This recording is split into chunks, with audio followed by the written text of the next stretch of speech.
We're going to cause and origin fire investigation. We always do cause and origin investigations. Why? Because we need to find out who caused the fire, who started the fire, legally, right? So we use third-party experts to confirm and do their own investigation. So that's what we're doing. We're getting, topping off the oil, just doing our pre-flight, and we'll be rolling out here in about 10 minutes. This is what you do when you don't buy a tug. You get your morning workout.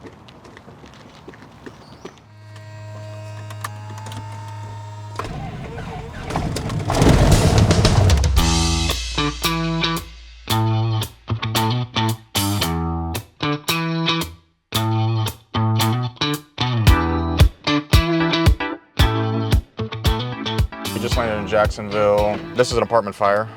Standard process is to do what we call a cause and origin investigation to determine the cause and origin. So we have experts that come in.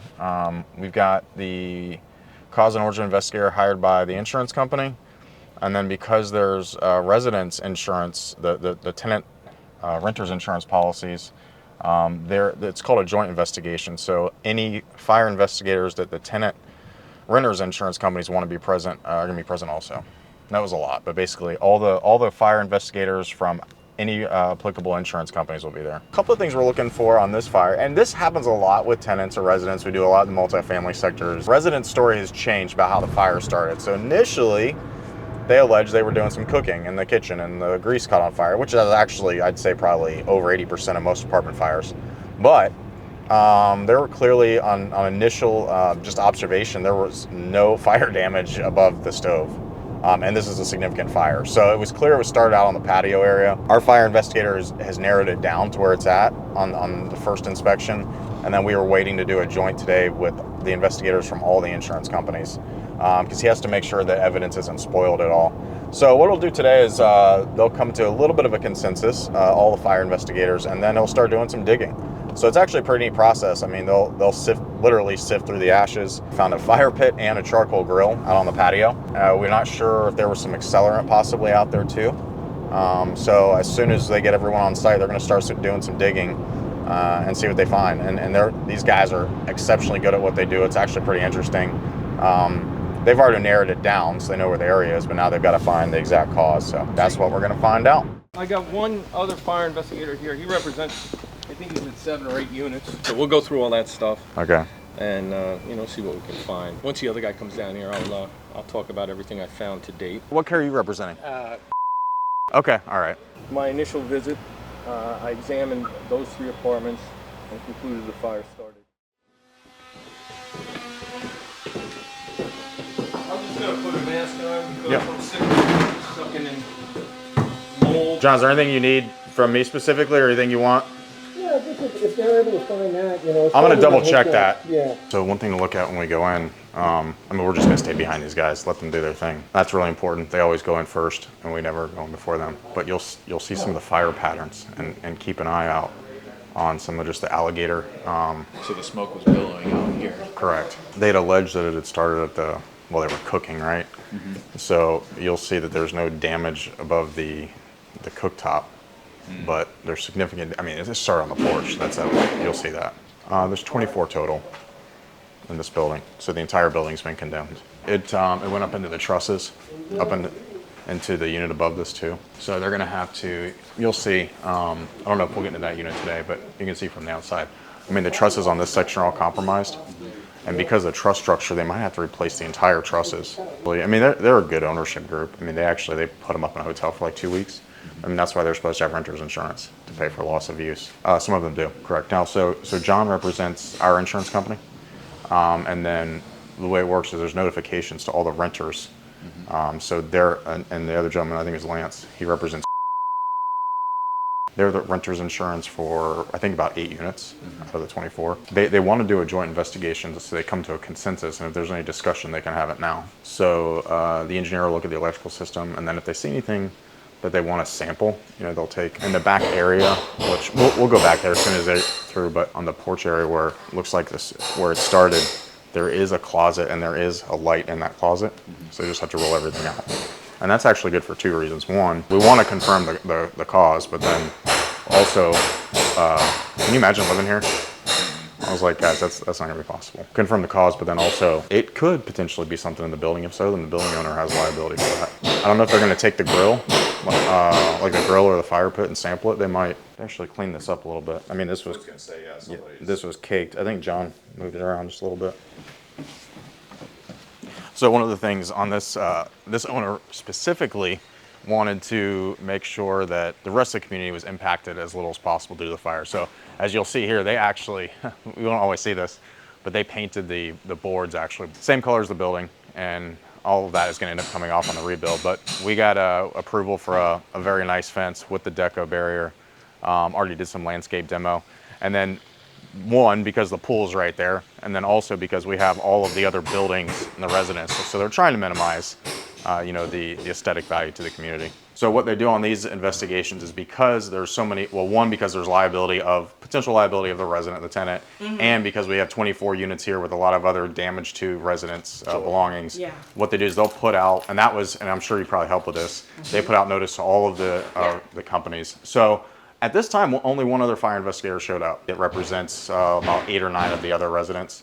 So, I mean, they were given the opportunity. So they're here in Gullen, Douglas? No, they're still here. still Yeah, here. they just got started, so they'll probably be here all day. They will be sifting through the ashes. Hey, John, are you okay if we stand right here for just a second?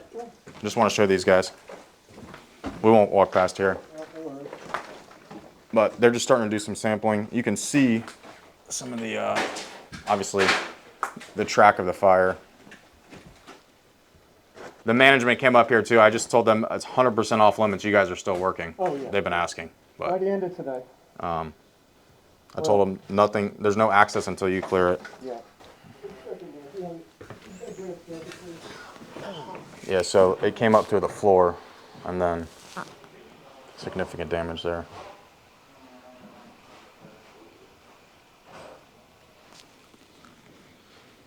Yeah, I mean, that's the thing. One unit apartment fire usually shuts the entire building down. Yeah, this is an interesting example on this fire loss, and it happens with a lot of fires. And this one, the fire actually started in the unit below, but it quickly, accelerated to the second unit. This just so happens to be the top floor. And this is an example we're talking a little bit about. One unit fire will easily shut an entire building down, because the entire structural system here has been compromised, which will require engineering.